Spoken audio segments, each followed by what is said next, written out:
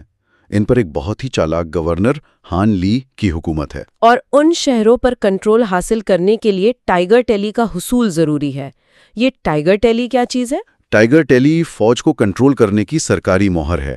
یہ شیر کی شکل کی ایک دھاتی مہر ہوتی ہے جس کے دو حصے ہوتے ہیں، ایک حصہ شہنشاہ کے پاس اور دوسرا جنرل کے پاس۔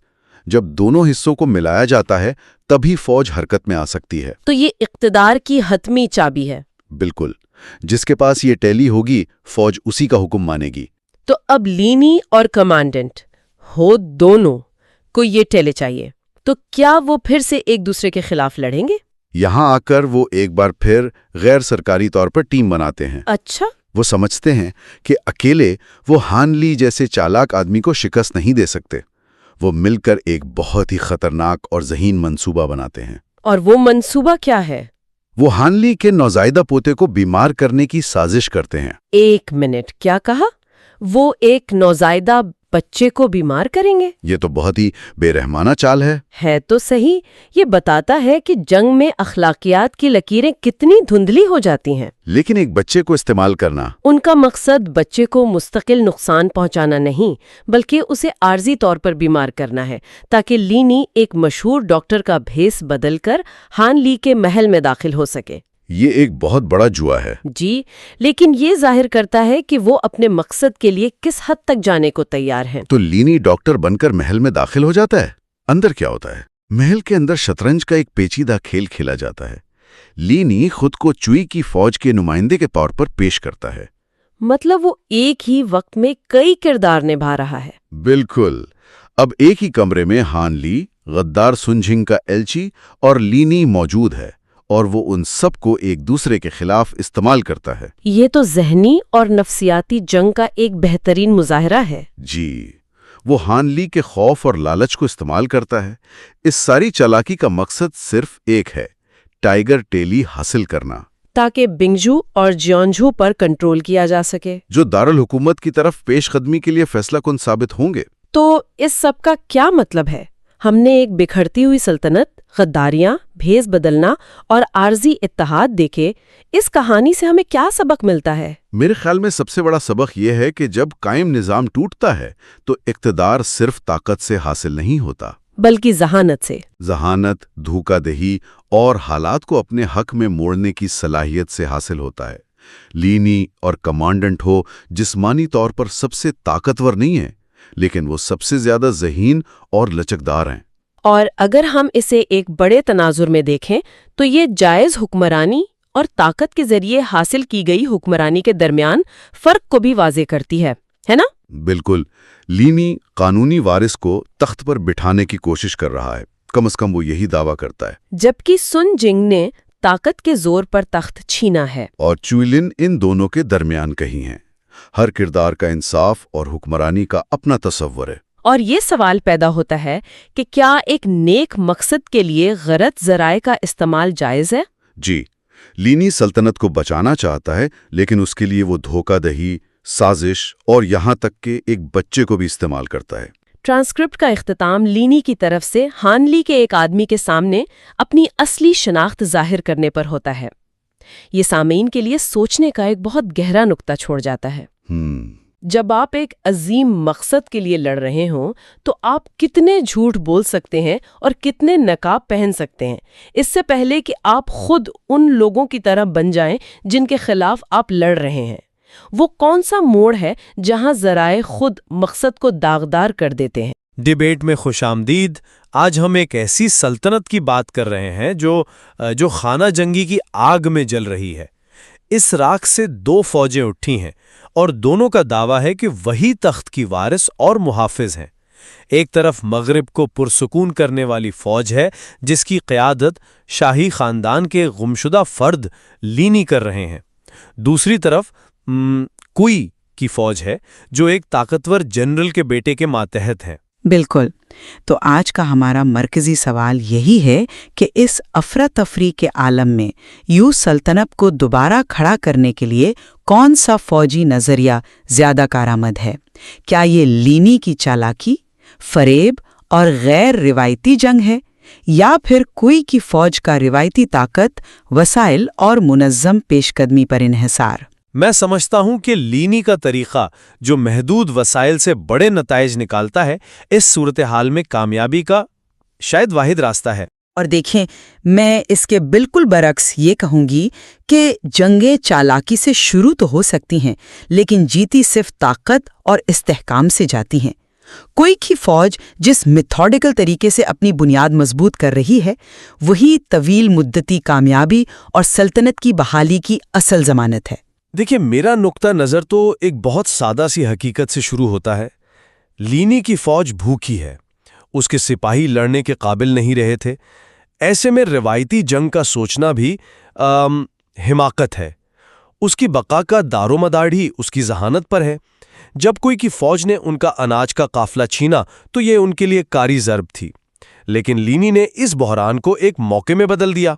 اس نے اپنی پوری توجہ ایک شہر وینگ پریفیکچر پر مرکوز کی اور اس پر قبضہ کر لیا۔ یہ اناج کے چند ٹرکوں سے کہیں بڑی اسٹریٹجک جیت تھی، اور اس کی ذہانت کا اصل کمال تو ہان لی کے دربار میں نظر آتا ہے، جہاں وہ دشمن کے کمانڈر کوئی لن کا روپ دھار کر پہنچ جاتا ہے۔ یہ صرف بہادری نہیں، یہ نفسیاتی جنگ کا ایک شاہکار ہے۔ وہ دشمن کو اس کے اپنے ہی شکوک و شبہات سے مارتا ہے۔ آپ جسے ذہانت کہہ رہے ہیں، میں اسے ایک خطرناک جوا کہوں گی۔ وانگ پریفیکچر پر قبضہ کرنا ایک کامیاب داؤ ہو سکتا ہے، لیکن سلطنتیں جوئے کے بلبوتے پر نہیں بنائی جاتی۔ ایک غلطی اور اس کی پوری فوج کا صفایا ہو جاتا۔ اس کے برعکس کوئی کی فوج کی ترجیحات بالکل واضح اور درست تھیں۔ انہوں نے سب سے پہلے اپنی سپلائی لائن یعنی اناج کو محفوظ بنایا، کیونکہ فوجی حکمت عملی کا پہلا اصول ہی یہی ہے۔ ایک بھوکی فوج لڑ نہیں سکتی، چاہے اس کا کمانڈر کتنا ہی ذہین کیوں نہ ہو۔ کوئی کی فوج شہروں پر قبضہ کر رہی ہے، اپنی طاقت کو منظم کر رہی ہے اور ایک مستحکم بنیاد بنا رہی ہے۔ یہ سلطنت بنانے کا طریقہ ہے، چالے چلنا اور بھیس بدلنا نہیں۔ اور سب سے بڑی بات، لینی کی پوری مہم صرف اس کی ذات پر منحصر ہے۔ کل اگر وہ مارا جائے یا پکڑا جائے تو اس کی فوج تاش کے پتوں کی طرح بکھر جائے گی، جبکہ کوئی کی فوج ایک ادارہ ہے جو کسی ایک فرد پر انحصار نہیں کرتی۔ یہ استحکام ہے اور یہی کامیابی کی کنجی ہے۔ آپ نے استحکام اور وسائل کی بات کی، اور میرے خیال میں یہی سب سے دلچسپ نقطہ ہے۔ آپ کہہ رہی ہیں کہ کوئی کی فوج نے اناج حاصل کر کے صحیح فیصلہ کیا، لیکن کیا یہ دوراندیشی تھی یا صرف وقتی سوچ؟ لی نے ایک وقتی ضرورت کو قربان کر کے ایک مستقل اثاثہ حاصل کیا۔ وانگ پریفیکچر صرف ایک شہر نہیں ہے، یہ ایک فوجی اڈہ ہے، یہ ٹیکس کی آمدنی کا ذریعہ ہے، یہ بھرتی کا مرکز ہے۔ مطلب اس نے ایک مچھلی کے بجائے پورا تالاب حاصل کر لیا۔ یہ صرف ایک چال نہیں تھی، یہ اپنی قسمت کو بدلنے کا ایک طریقہ تھا۔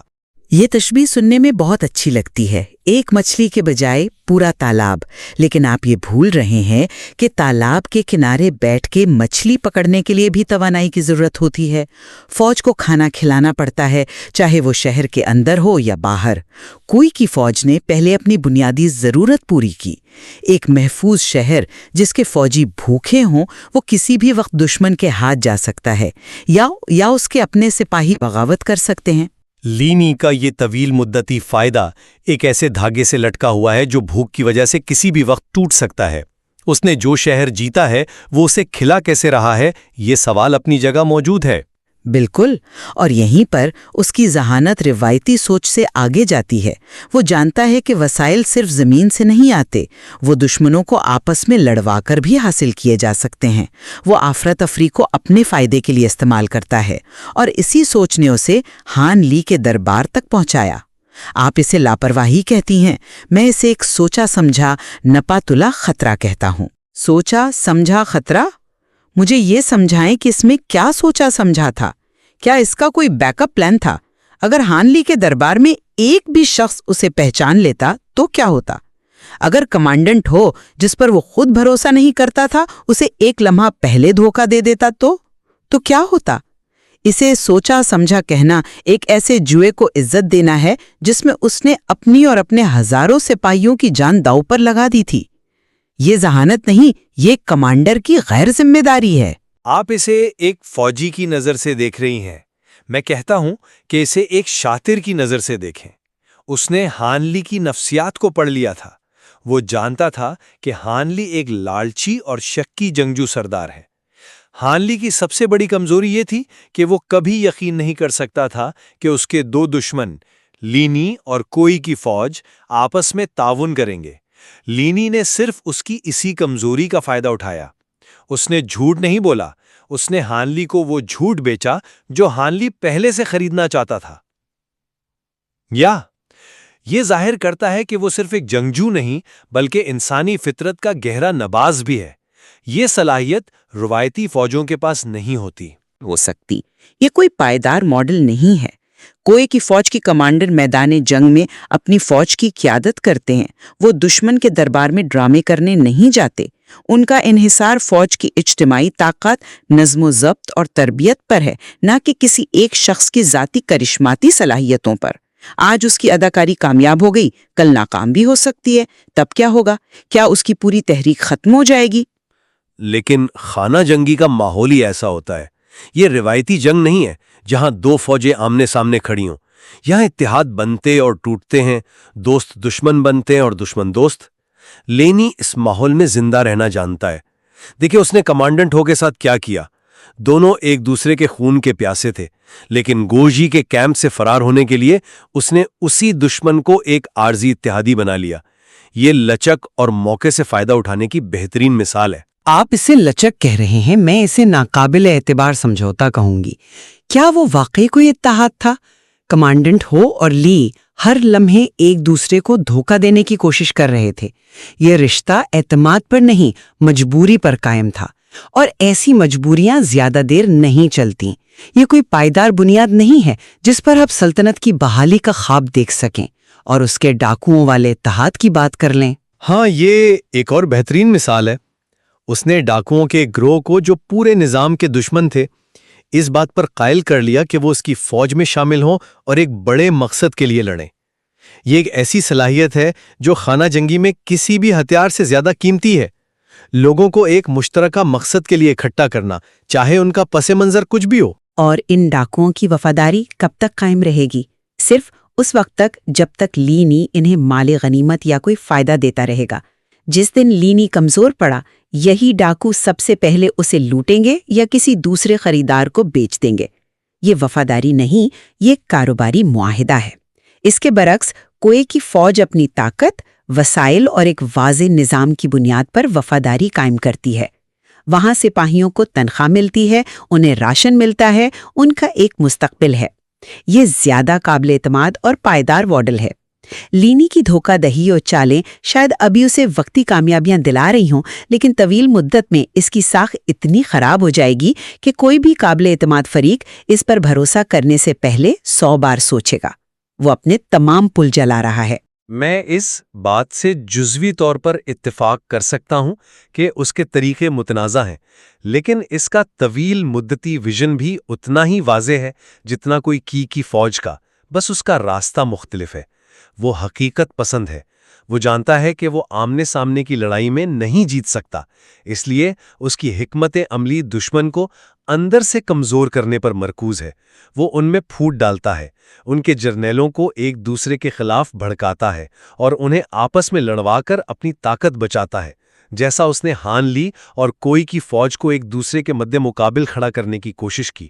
یہ ایک کمزور فریق کے لیے طاقتور دشمنوں سے نپٹنے کی بہترین حکمت عملی ہے۔ اس کا حتمی مقصد بھی تخت کو بحال کرنا ہے، لیکن اس کا راستہ زیادہ تخلیقی اور حالات کے مطابق ڈھل جانے والا ہے۔ آپ اسے تخلیقی کہہ رہے ہیں؟ میرے نزدیک یہ خالص افراتفری ہے، اور افراتفری سے سلطنتیں نہیں بنتی، وہ تباہ ہوتی ہیں۔ کوئی کی فوج کا ویژن واضح اور تعمیری ہے، وہ ایک ایک قدم سوچ سمجھ کر اٹھا رہے ہیں۔ علاقوں پر قبضہ کرو، وہاں اپنا نظام قائم کرو، اپنی طاقت کو مستحکم کرو اور پھر دارالحکومت کی طرف منظم طریقے سے پیش قدمی کرو۔ یہ ایک روایتی لیکن آزمودہ راستہ ہے۔ اس سے بھی اہم بات یہ ہے کہ ان کا مقصد شاہی خاندان کے گمشدہ وارث کو تلاش کرنا بھی ہے، تاکہ ان کے دعوے کو قانونی حیثیت مل سکے۔ وہ ایک نظام بنا رہے ہیں، ایک حکومت کی بنیاد رکھ رہے ہیں۔ لینی کیا کر رہا ہے؟ وہ صرف افراتفری پیدا کر رہا ہے اور امید کر رہا ہے کہ اس افراتفری سے وہ کوئی فائدہ اٹھا لے گا۔ سلطنتیں نظم و ضبط سے بحال ہوتی ہیں، انتشار سے نہیں۔ لیکن جب پورا ملک ہی انتشار کا شکار ہو تو نظم و ضبط کی بات کرنا بے معنی ہو جاتا ہے۔ لینی اس انتشار کو ایک ہتھیار کے طور پر استعمال کر رہا ہے۔ وہ سمجھتا ہے کہ اس جنگ کو جیتنے کے لیے صرف تلوار چلانا کافی نہیں، بلکہ دشمن کے ذہن سے کھیلنا بھی ضروری ہے۔ کوئی کی فوج ایک بہت بڑی طاقتور لیکن سست رفتار مشین کی طرح ہے۔ لینی ایک تیز رفتار اور ہوشیار گوریلا جنگجو کی طرح ہے جو اس مشین کے پرزوں میں ریت ڈال رہا ہے۔ وہ اسے براہ راست تباہ نہیں کر سکتا، لیکن وہ اسے اندر سے ناکارہ بنا سکتا ہے۔ اور یہ گوریلا جنگجو کب تک بھاگتا رہے گا؟ آخر کار اسے اس مشین کا سامنا کرنا ہی پڑے گا، اور جب وہ دن آئے گا تو اس کی تمام چالاکیاں اور ذہانت ایک منظم فوج کی طاقت کے سامنے بیکار ہو جائیں گی۔ آپ ایک شہر پر دھوکے سے قبضہ کر سکتے ہیں، آپ ایک جنگجو سردار کو بے وقوف بنا سکتے ہیں، لیکن آپ پوری سلطنت پر دھوکے سے حکومت نہیں کر سکتے۔ حکومت کرنے کے لیے لوگوں کا اعتماد جیتنا پڑتا ہے، ایک نظام قائم کرنا پڑتا ہے اور استحکام لانا پڑتا ہے۔ لینی کے طریقوں میں ان میں سے کوئی بھی چیز نظر نہیں آتی۔ اس کی ہر جیت وقتی ہے اور صرف اس کی ذات سے جڑی ہے۔ کل اگر وہ نہ رہا تو سب کچھ ختم۔ سلطنتیں کسی ایک شخص کے دم پر بحال نہیں ہوتی، اس کے لیے ایک پورا ادارہ اور نظام چاہیے ہوتا ہے۔ آخر میں میرا موقف یہی ہے کہ لینی کی غیر روایتی حکمت عملی مانتا ہوں کہ خطرناک ہے، لیکن ایک کمزور اور وسائل سے محروم فوج کے لیے خانہ جنگی کی پیچیدگیوں سے نپٹنے کا یہی واحد حقیقت پسندانہ طریقہ ہے۔ اس کی ذہانت اسے وسائل کی کمی جیسے مسائل پر قابو پانے کی صلاحیت دیتی ہے، اور اس کی غیر متوقع چالیں اسے ایک ایسا خطرناک مخالف بناتی ہیں جسے روایتی سوچ والی فوجیں سمجھنے سے قاصر ہیں۔ اور میں اپنی بات پر قائم رہوں گی کہ لینی کی چالاکیاں جتنی بھی متاثر کن کیوں نہ ہوں، وہ ایک پائیدار اور مستحکم ریاست کی بنیاد نہیں رکھ سکتی۔ سلطنت کو بحال کرنے کے لیے محض ہوشیاری اور فریب کافی نہیں، اس کے لیے ٹھوس فوجی طاقت، محفوظ سپلائی لائنز اور ایک منظم ڈھانچے کی ضرورت ہوتی ہے۔ یہ وہ تمام چیزیں ہیں جو کوئی کی فوج میتھوڈیکلی اور صبر کے ساتھ تعمیر کر رہی ہیں۔ لینی کی کامیابیاں قلیل مدتی اور ذاتی ہیں، جبکہ سلطنت کی بحالی کے لیے ایک طویل مدتی اور ادارہ جاتی ویژن کی ضرورت ہے۔ تو سوال وہیں آ کر رکتا ہے، کیا ایک شاطر ذہن کی ذہانت اور فریب ایک منظم فوج کی ٹھوس طاقت اور وسائل پر قابو پا سکتی ہے، یا سلطنت کی تقدیر کا فیصلہ بالآخر روایتی فوجی طاقت ہی کرے گی؟ یہ سوال اس کہانی کے بالکل مرکز میں ہے اور اس کا جواب اتنا سیدھا نہیں۔ اس مواد میں بہت سی ایسی پرتیں ہیں جو ہمیں ان دونوں نقطہ نظر کی گہرائی کو سمجھنے کی دعوت دیتی ہیں۔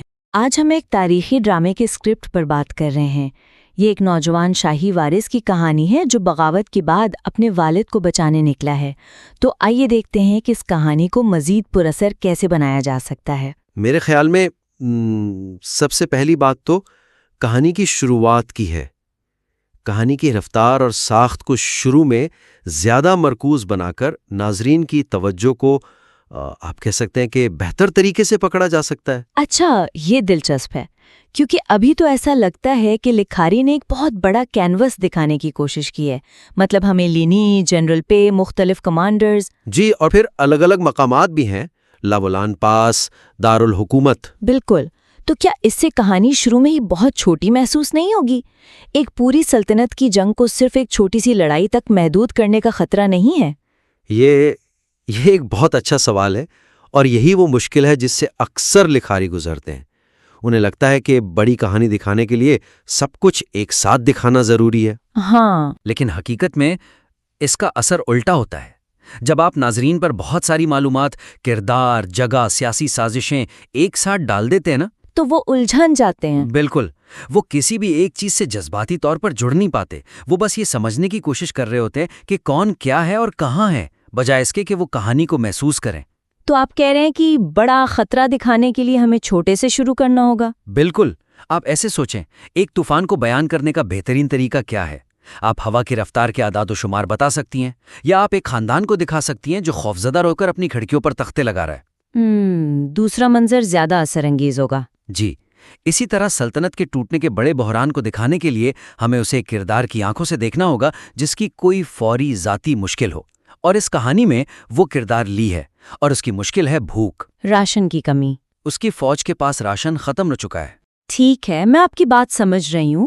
تو ہم کہانی کا آغاز سیدھا اس ایک نقطے پر مرکوز کر دیں، لینی کی فوج کو زندہ رہنے کے لیے راشن چاہیے۔ جی ہاں، اس سے ناظرین کو فوری طور پر ایک واضح مقصد اور ایک ہیرو مل جاتا ہے جس کی وہ حمایت کر سکتے ہیں۔ اچھا، تصور کریں، پہلا منظر ہی یہ ہو کہ لینی اور اس کے آدمی 10ویں آرمی کے راشن پر حملہ کرنے کا منصوبہ بنا رہے ہیں۔ اس ایک منظر میں آپ بہت کچھ دکھا سکتے ہیں، لینی کی قیادت، اس کے آدمیوں کی مایوسی، دشمن کا خطرہ، اور جو بڑی تفصیلات ہیں جیسے شہنشاہ کا قتل اور بغاوت، ان کے لیے الگ مناظر کی ضرورت ہی نہیں، وہ خبریں کرداروں کی گفتگو کے ذریعے سامنے آ سکتی ہیں۔ شاید لینی کے سپاہی آپس میں افواہوں کے بات کر رہے ہوں، یا پھر 10ویں آرمی کا کوئی قیدی پوچھ گچھ کے دوران یہ معلومات اگل دے۔ بالکل، اس طرح معلومات ناظرین پر تھوپی بھی نہیں لگیں گی، بلکہ انہیں کہانی کے ساتھ ساتھ دریافت کرنے کا موقع ملے گا۔ اس سے ایک راز اور تجسس کا عنصر بھی پیدا ہوگا، ہے نا؟ ہم شروع میں صرف اتنا جانیں گے جتنا لینی جانتا ہے۔ اور جب آپ ناظرین کو لینی کی بقا کی جنگ میں شامل کر لیتے ہیں تو جب بعد میں سلطنت کا بڑا خطرہ سامنے آئے گا تو وہ اسے زیادہ گہرائی سے جڑیں گے، کیونکہ اب یہ صرف ایک سیاسی مسئلہ نہیں بلکہ ان کے ہیرو کا ذاتی مسئلہ بن چکا ہے۔ ٹھیک ہے، تو اگر ہم کہانی کے آغاز کو اس طرح مرکوز کر دیں تو اس سے ناظرین لینی کے مقصد سے تو جڑ جائیں گے، لیکن کیا وہ لینی کے کردار سے بھی اتنا ہی جڑ پائیں گے؟ مجھے لگتا ہے کہ یہاں کرداروں کی ذاتی کشمکش کو مزید گہرا کرنے کی گنجائش ہے۔ آپ نے بالکل صحیح نفس پکڑی ہے، یہی میرا دوسرا نقطہ ہے۔ مرکزی کرداروں کے مقاصد اور ان سے وابستہ ذاتی خطرات کو مزید واضح کرنے سے کہانی میں جذباتی گہرائی بڑھ سکتی ہے۔ ہاں، ابھی لینی اور یانگ دونوں ہی دلچسپ ہیں، لیکن وہ اپنے بھیس اور طنزیہ گفتگو کے پیچھے چھپے ہوئے ہیں۔ جی، ان کی ہوشیاری اور چالاکی تو نظر آتی ہے، لیکن ان کے دل کے اندر کا خوف اور درد وہ نظر نہیں آتا۔ بالکل، ایک طرح کی جذباتی دوری محسوس ہوتی ہے، جیسے ہمیں یہ تو پتا ہے کہ لینی اپنے والد کو بچانا چاہتا ہے، لیکن ہم اس کی پریشانی کو محسوس نہیں کرتے۔ وہ ایک قابل جنرل کے طور پر کام کرتا ہے، لیکن ایک بیٹے کے طور پر اس کی تکلیف کہاں ہے؟ صحیح کہا، کہانی ہمیں یہ بتاتی ہے کہ سلطنت ٹوٹ رہی ہے، لیکن کرداروں کے چہروں پر اس کا وزن نظر نہیں آتا، اور اس مسئلے کو حل کرنے کے لیے ہمیں کوئی بہت بڑے ڈرامائی مناظر کی ضرورت بھی نہیں ہے۔ تو پھر کیا کریں؟ بعض اوقات سب سے زیادہ اثر انگیز لمحات خاموش ہوتے ہیں۔ ہمیں کرداروں کے لیے ماسک اتارنے کے لمحات بنانے ہوں گے۔ مثال کے طور پر، دن بھر کی لڑائی کے بعد جب لینی اپنے خیمے میں اکیلا ہو تو کیا ہوتا ہے؟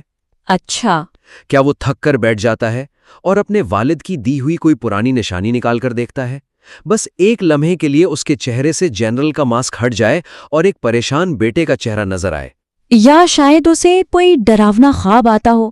وہ اپنے سپاہیوں کے سامنے تو ہمیشہ مضبوط رہتا ہے، لیکن رات کو جب وہ اکیلا ہوتا ہے تو اس کے والد کا خوف اسے ستاتا ہے۔ یہ ایک بہترین آئیڈیا ہے۔ یہ ایک ایسا لمحہ ہوگا جو صرف ناظرین دیکھیں گے، اور اس سے انہیں اس کی اندرونی کمزوری کا احساس ہوگا جو اسے مزید انسانی بنائے گا۔ اور یہی اصول ینگ کے کردار پر بھی لاگو ہوتا ہے نا؟ بالکل۔ کہانی میں بہت بعد میں جا کر ہمیں پتہ چلتا ہے کہ اس کی ماں کو فوجیوں نے مار دیا تھا، اور یہی اس کے کردار کی اصل وجہ ہے۔ یہ ایک بہت طاقتور پس منظر ہے، لیکن اسے اتنی دیر سے ظاہر کرنے سے اس کا اثر کم ہو جاتا ہے۔ تو ہمیں شروع میں ہی اس کا اشارہ دینا چاہیے، مطلب پوری کہانی نہ بتائیں لیکن ایک جھلک دکھا دیں۔ کیسے؟ جیسے جب وہ دشمن فوجیوں کو عام شہریوں کے ساتھ برا سلوک کرتے ہوئے دیکھے تو ایک لمحے کے لیے اس کے چہرے پر غصے کا ایک ایسا تاثر آئے جو صورتحال سے کہیں زیادہ شدید ہو۔ ناظرین سمجھ نہیں پائیں گے کہ اس کا رد عمل اتنا شدید کیوں ہے، لیکن وہ یہ محسوس کریں گے کہ اس کے پیچھے کوئی گہری ذاتی وجہ ہے۔ بالکل، اس طرح آپ اس کے کردار کے گرد ایک معمہ کھڑا کر دیتے ہیں۔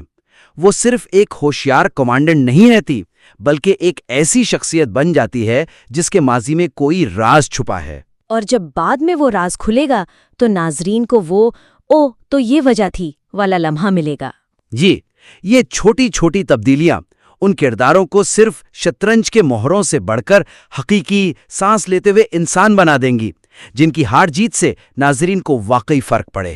ٹھیک ہے، تو ہم نے ایک مرکوز پلاٹ بنا لیا اور کرداروں کو جذباتی گہرائی بھی دے دی، لیکن ایک اور چیز ہے جو مجھے اس کہانی سے بار بار باہر نکال رہی تھی، اور وہ ہے اس کا لہجہ۔ ہاں، اس پر بات کرنا بہت ضروری ہے۔ کہانی کا موڈ اتنی تیزی سے بدلتا ہے کہ سمجھ نہیں آتا کہ ہنسنا ہے یا پریشان ہونا ہے۔ آپ صحیح کہہ رہی ہیں۔ کہانی کے سنجیدہ اور مزاحیہ حصوں کے درمیان توازن کو بہتر بنا کر ایک زیادہ مربوط تاثر قائم کیا جا سکتا ہے۔ ابھی ایسا لگتا ہے کہ کہانی ایک لمحے میں بہت سنجیدہ ڈرامہ ہوتی ہے، جہاں بھوک، موت اور غداری کی باتیں ہو رہی ہیں، اور اگلے ہی لمحے یہ ایک ہلکی پھلکی کامیڈی بن جاتی ہے۔ بالکل۔ مجھے بھی یہی محسوس ہوا۔ جیسے ہی میں ان کی بھوک اور مایوسی کی سنگینی میں ڈوبتی ہوں، وہ ایک شکاری کے گڑھے میں گر کر ایک دوسرے سے بحث کرنے لگتے ہیں۔ اس سے یہ سمجھنا مشکل ہو جاتا ہے کہ خطرہ کتنا حقیقی ہے۔ جی، کیا ان کی جان واقعی خطرے میں ہے یا یہ سب ایک کھیل ہے؟ آپ نے بالکل صحیح کہا۔ اس سے نہ صرف کہانی کا تناؤ کم ہوتا ہے، بلکہ یہ مرکزی کردار کے وقار کو بھی متاثر کر سکتا ہے۔ ہاں، لینی ایک سنجیدہ رہنما کے بجائے ایک کامیڈی ہیرو لگنے لگتا ہے۔ مسئلہ مذاق کا ہونا نہیں ہے، مسئلہ یہ ہے کہ مذاق کو کس طرح استعمال کیا جا رہا ہے۔ اگر صحیح طریقے سے استعمال کیا جائے تو مزاح تناؤ کو کم کرنے کے بجائے بڑھا سکتا ہے۔ یہ کیسے ممکن ہے؟ ایک مزاحیہ منظر تناؤ کو کیسے بڑھا سکتا ہے؟ اس کا جواب یہ ہے کہ مذاق کو کہانی سے الگ نہ رکھیں، بلکہ اسے کہانی کا حصہ بنا دیں۔ آئیے وہ حاملہ جوڑے والے منظر کی مثال لیتے ہیں۔ ٹھیک ہے۔ ابھی یہ منظر صرف ایک گاڑی حاصل کرنے کا ایک مزاحیہ طریقہ ہے، لیکن کیا ہو اگر جب وہ اس ڈرامے کے بیچ میں ہوں، انہیں ایک مشکوک اور خطرناک گارڈ کے ساتھ ایک چوکی پر روک لیا جائے؟ اب ان کا مزاحیہ ڈرامہ ہی تناؤ کا ذریعہ بن جاتا ہے۔ انہیں اپنا کردار بالکل پرفیکٹ نبھانا ہوگا، ورنہ وہ مارے جائیں گے۔ اب مزاح تناؤ سے چھٹی نہیں بلکہ خود تناؤ بن گیا ہے۔ واہ، یہ تو بہت زبردست طریقہ ہے۔ اس طرح ناظرین ہنس بھی رہے ہوں گے اور ساتھ ہی ان کی سانس بھی رکی ہوگی کہ کہیں وہ پکڑے نہ جائیں۔ جی، ہم یہی تکنیک شکاری کے گڑھے والے منظر پر بھی استعمال کر سکتے ہیں۔ شاید جب وہ اس گڑھے میں پھنسے بحث کر رہے ہوں تو انہیں اوپر سے دشمن کے سپاہیوں کا ایک دستہ گزرتا ہوا سنائی دے، جو کسی اہم فوجی راز پر بات کر رہا ہو۔ بالکل۔ اب ان کا اس گھڑے میں پھنسنا صرف ایک مذاق نہیں رہا، بلکہ یہ ایک انتہائی اہم معلومات حاصل کرنے کا موقع بن گیا ہے جس میں خطرہ بھی ہے۔ اب وہ گھڑا ایک قید خانہ بھی ہے اور معلومات کا خزانہ بھی۔ مقصد یہ ہے کہ مذاق کو صرف وقفے کے طور پر استعمال نہ کیا جائے، اسے کرداروں کی شخصیت کو ظاہر کرنے، پلاٹ کو آگے بڑھانے یا خطرات کو بڑھانے کے لیے استعمال کیا جانا چاہیے۔ ٹھیک ہے، تو آج ہم نے 3 اہم نکات پر بات کی۔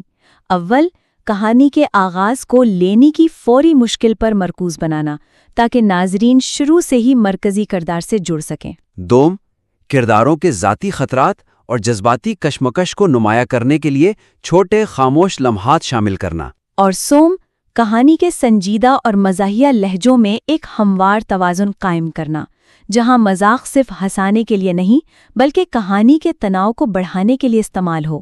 ان تجاویز کا خلاصہ یہ ہے کہ کہانی کی بڑی تصویر دکھانے کے لیے ایک چھوٹی ذاتی مشکل سے آغاز کریں، کرداروں کے ماسک کے پیچھے چھپے انسان کو دکھائیں اور ہلکے پھلکے لمحات کو کہانی کی سنجیدگی کو کم کرنے کے بجائے اسے مزید تقویت دیں۔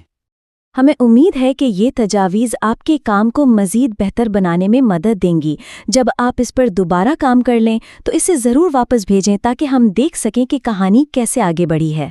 ہمیں آپ کے کام کو مزید نکھرتا ہوا دیکھنے کا انتظار رہے گا۔